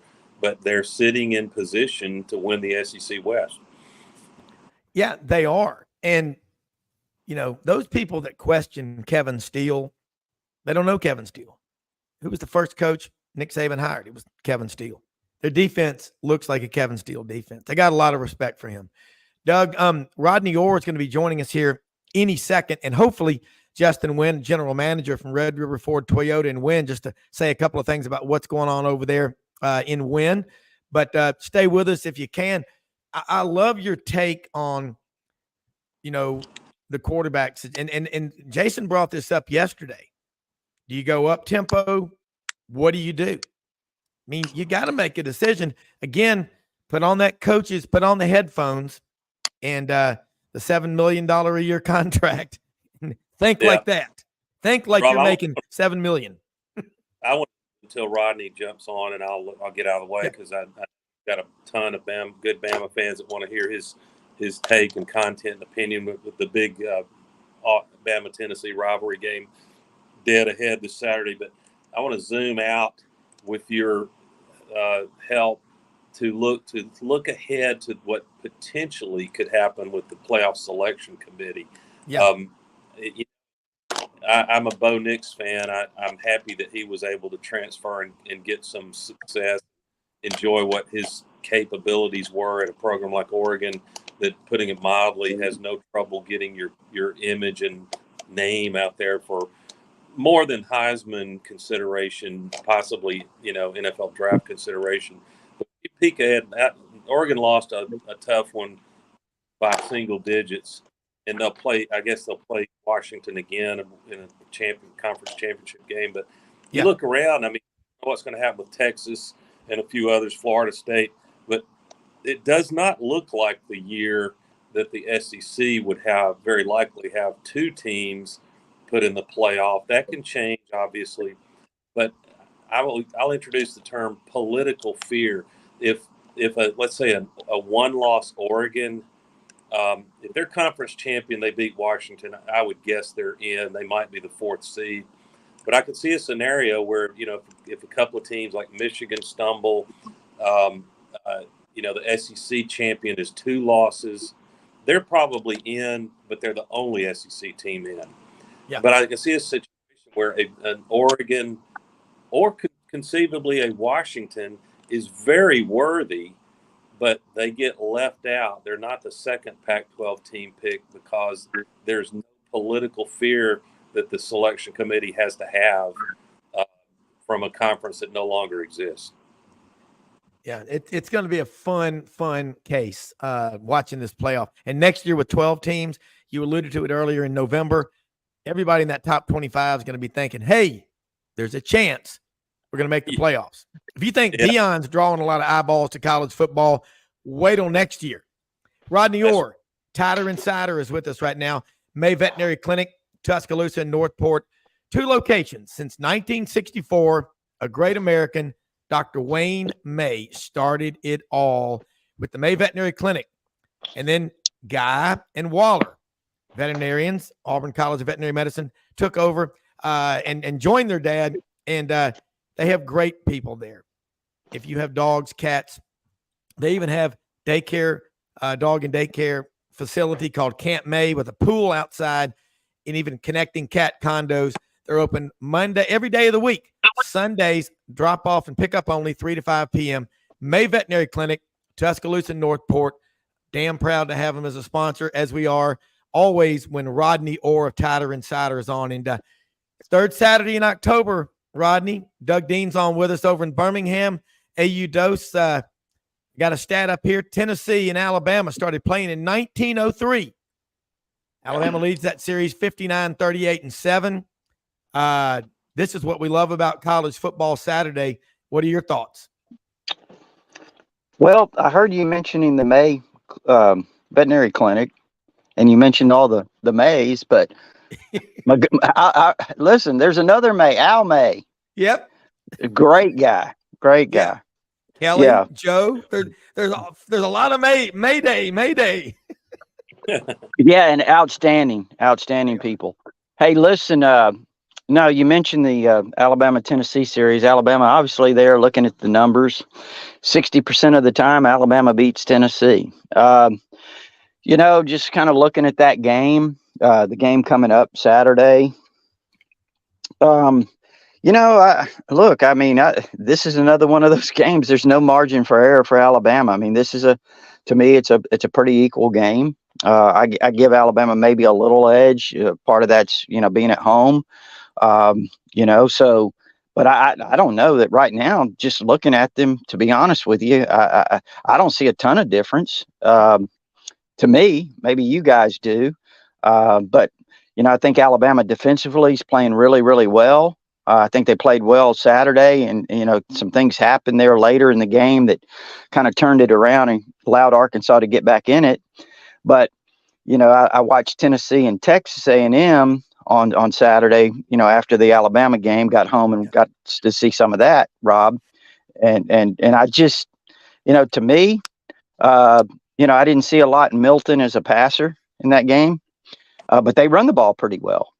And so it's going to be real interesting. It's going to be a real interesting game. I think this game right here for Alabama is a really crucial game. And I say that because I think that if you lose this game, it's not a good sign for the rest of the season to me. But if you win it, you know what? You got the week off coming up, and you can get ready for LSU, a very, very, very potent LSU offense. Rodney, I'm proud to have a large number of good Bama friends. Birmingham at my hunting club, they dominate my hunting club in Dallas County. But I swear, can you recall a year in recent memory, Rodney, that although I would say Alabama and Georgia are in the most enviable position. At Georgia, you might want to adjust for the risk of Bowers being out, 4 weeks, and I hate it for him. But it looks like it's wide open, even though Alabama and Georgia arguably have a little bit of an inside track in Alabama's case because you get LSU at home. But do you remember a wilder heading into November with so much of it wide open with more than 3 or 4 teams that potentially could win their division? No, I mean, I think you're right. I mean, it's totally different this year. But I think too, it's not just the SEC. I think you look nationally, and I think it wouldn't surprise me who won it. You could tell me, well, Penn State would win it, or Washington, or even Oregon might come back and win it, or just about anybody. Texas still in it, Oklahoma.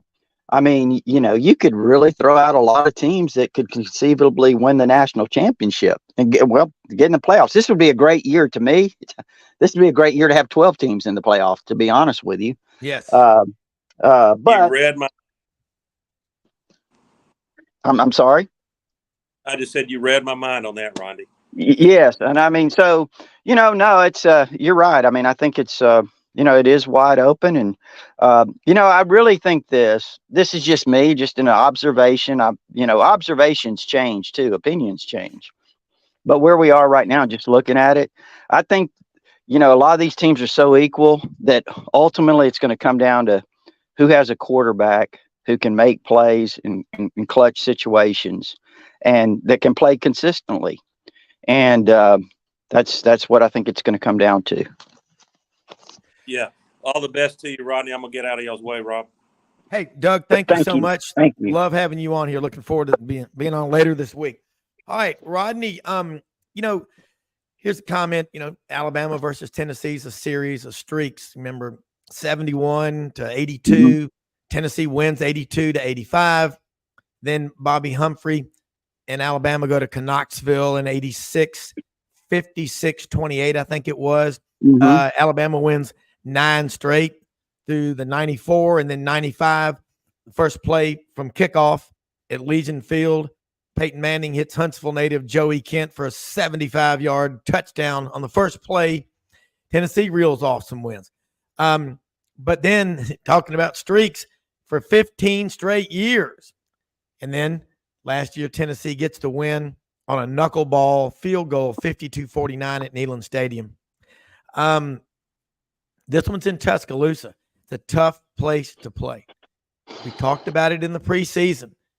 You talked and you forecast, you and Gary, Tyler Insider TV folks, watch it tonight, 6:30 p.m. Central on YouTube TV. It's must-watch TV. Don't watch the news, watch them. Kevin Steele, alpha male culture, his third tour of duty. He was the first coach Nick Saban ever hired when he got to Alabama. That alpha male culture is back at Alabama. You talked about Milroe. He'd be the starter. You were right. I've decided RTR, normally roll tide roll. It's retro tide roll. This is a retro team. They just find excuses to win. Use that corny phrase, but that's what they're really doing.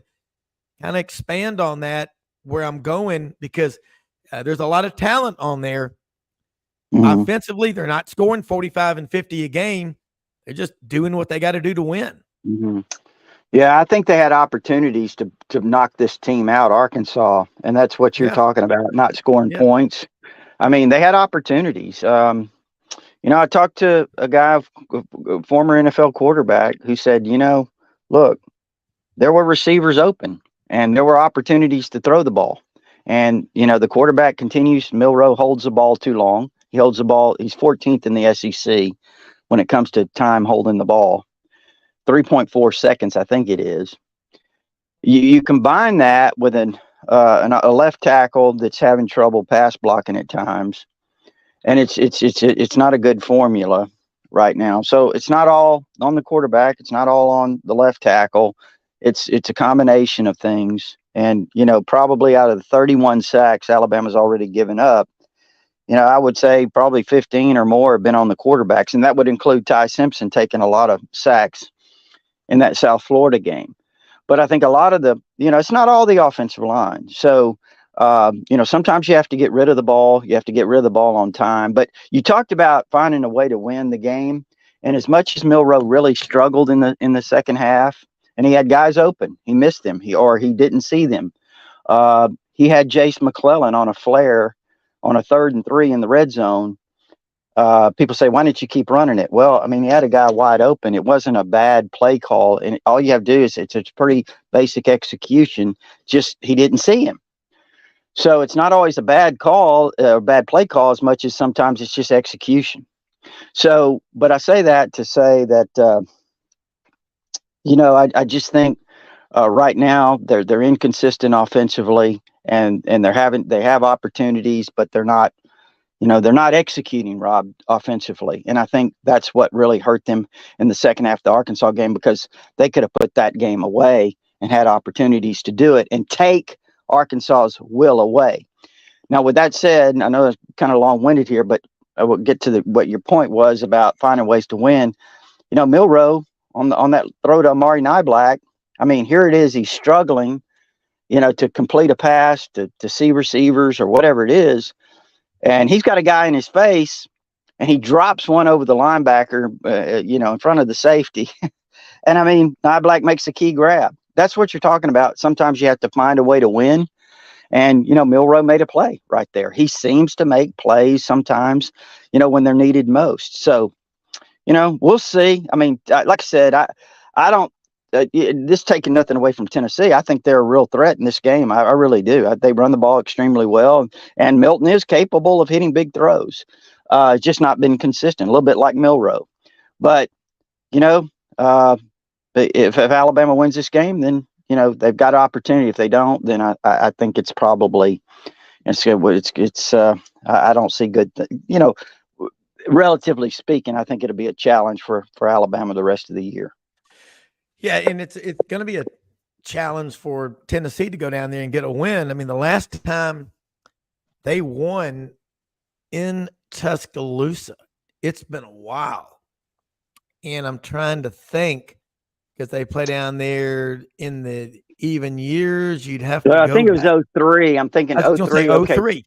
Yeah, 05. They came here, and Alabama won when Roman Harper knocked the ball out of the guy's hands at the goal line. And then in 07, of course, Saban's first year, that was a 41-17 win where John Parker Wilson and DJ Hall had incredible days. But again, it's going to be I think it's going to be a really interesting game. It is. And I'm sitting there thinking, the running game. Again, I said this earlier in the show. If someone said, I'll bet you a steamer pack of crystals and a box of fluorescent bulbs and some knee pads that Alabama will go on the road and win at Texas A&M, rushing for 23 yards with a dozen penalties, 3 of them consecutive false start penalties in the fourth quarter. People have said, you've got horns coming out of your head. Mm-hmm. It's a weird year for college football. And I agree with your statement a moment ago. If this was a 12-team playoff, man, and this is what's going to happen. You're going to start seeing areas of the country where they just felt like there was no chance suddenly get re-engaged in college football, Rodney. Mm-hmm. Yeah, I think you're right. I think you're kind of seeing that on the West Coast right now.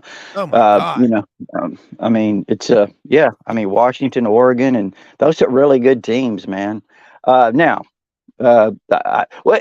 be interesting to see in the playoffs, or especially once you get to the 12 team, but maybe even this year, if one of those Pac-12 teams makes it, just how they hold up against, some of these other teams. But so, yeah, you're right. I think it is kind of engaging the rest of the country, with what you're going to, what you're seeing happen in college football. And, that's a good thing. That's a good thing. I will say too, Rob, I do think, to me, I don't know how you feel, but just watching college, I mean, it just seems like there's so many average football teams. Yeah. I mean, it just there's nobody out there that just says, I look at, and this includes Georgia. I mean, I think Georgia's is good. When I say average, I don't mean bad football. I mean, there's not really a dominant team.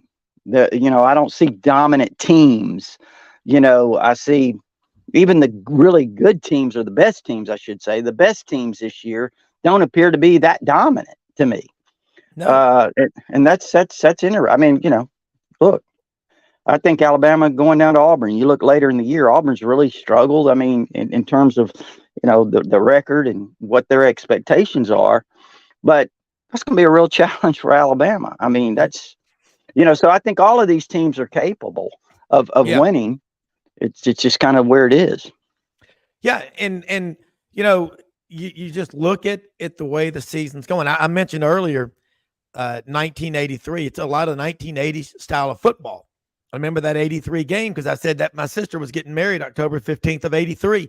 And I was at the church here in Memphis, and I was in there trying to get the score. Auburn was struggling. They ended up winning 31-13 over Georgia Tech and Atlanta, but they were struggling. I was, there were no cell phones back then. I was in the Great Hall on the phone. They said, hurry up, you've got to be in the wedding.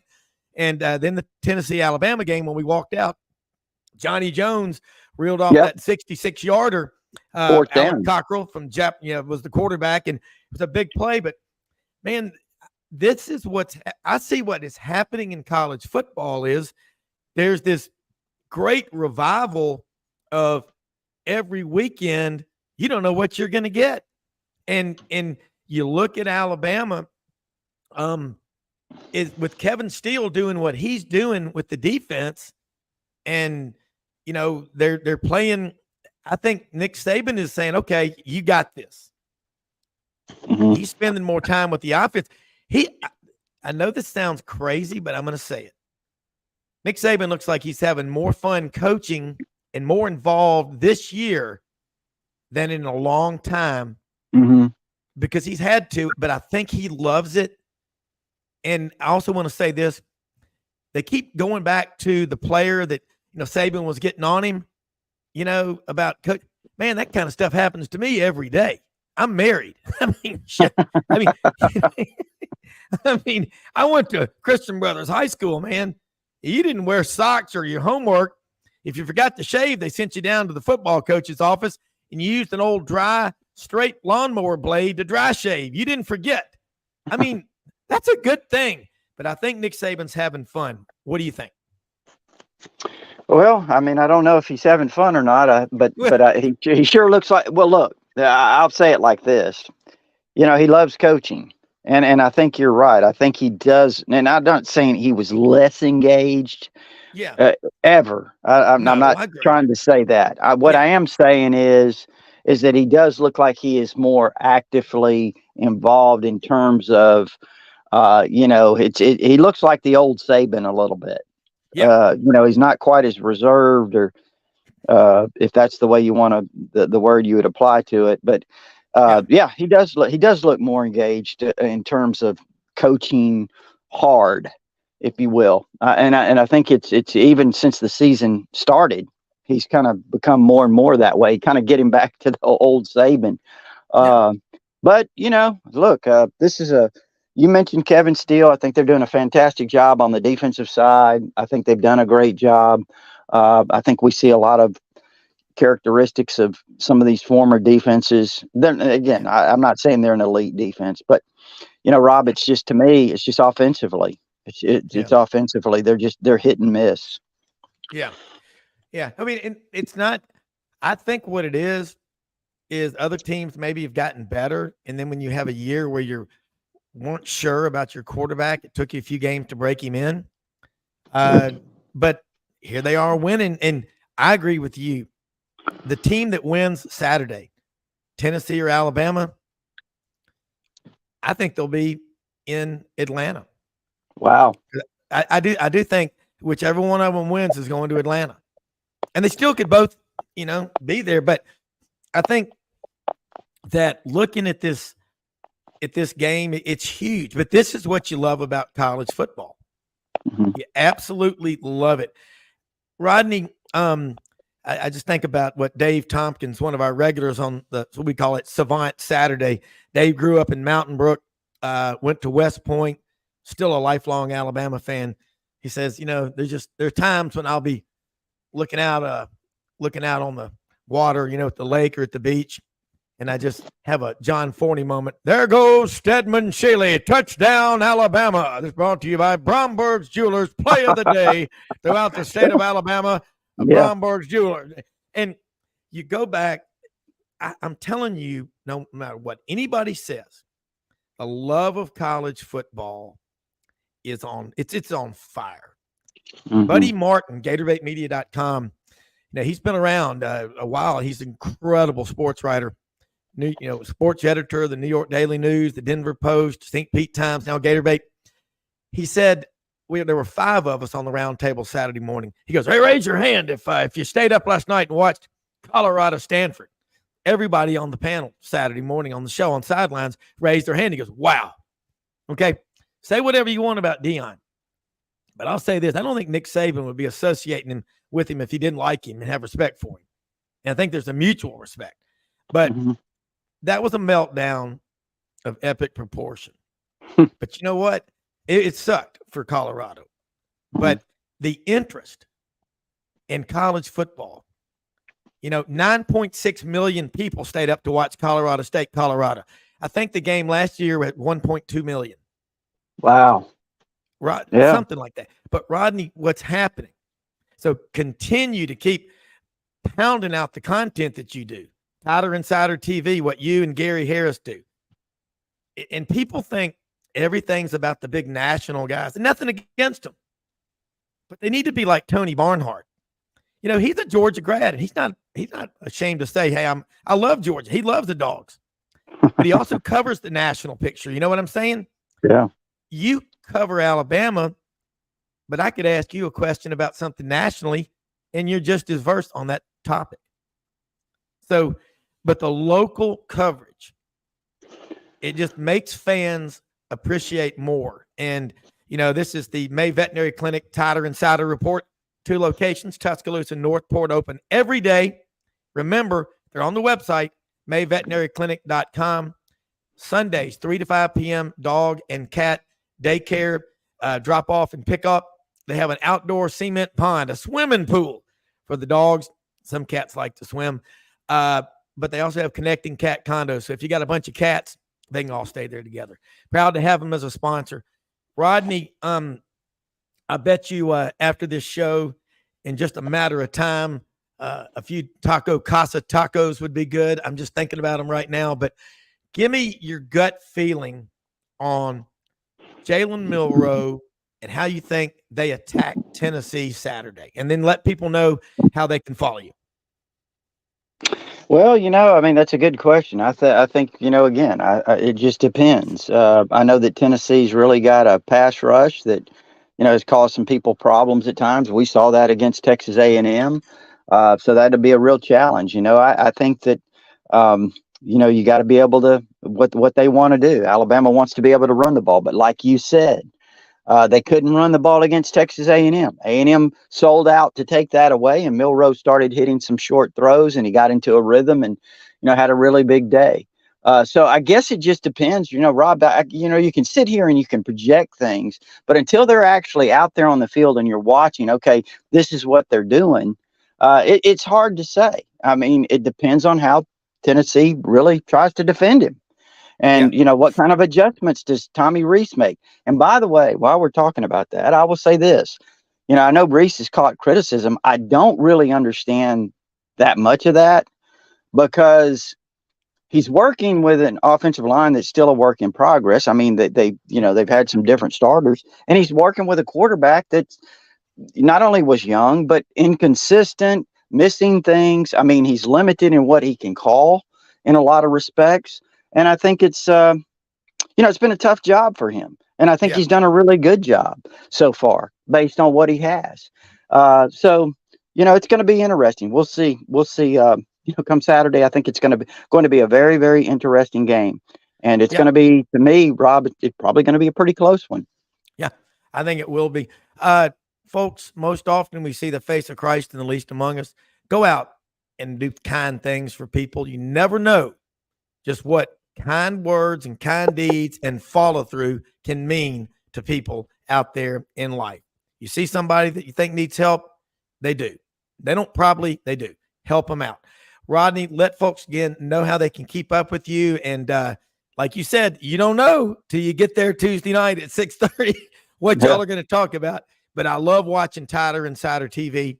It's a great program about Alabama and college football. And any celebration of college football is a great thing. It's like having a birthday. It's a privilege. Mm-hmm. Yeah, tighter-insider.com. It's only $48 a year.